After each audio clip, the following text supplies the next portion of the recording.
Godfrey Simon, better known as Oos, was arraigned on a non-capital murder charge in connection with causing the death of Sharon Williams at the start of the new assizes at the St. George's No. 1 High Court on Monday. The 60-year-old laborer of Beaton St. David will be sentenced for the gruesome crime by High Court Judge Madame Justice Paula Guilford on July 23rd.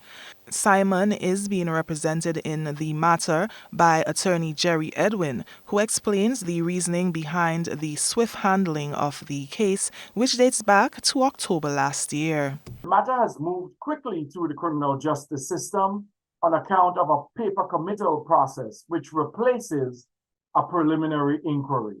So once a defendant says, I will go through a paper committal, it's not an admission of guilt, but it's a process that allows the matter to move quickly through the magistrate's court.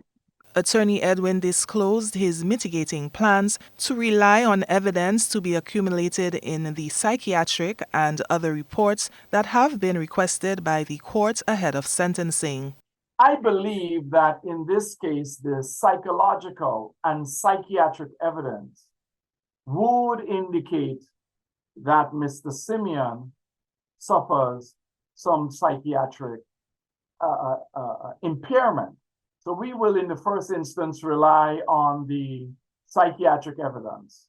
We'll also rely on the fact that he has pled guilty.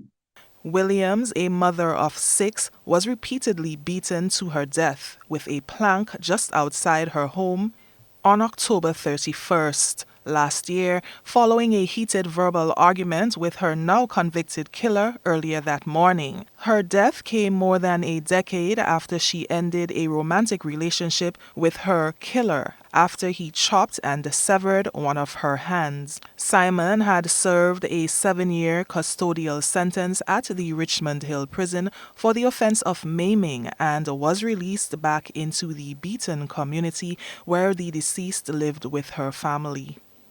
For GBN News, I'm Nisha Paul.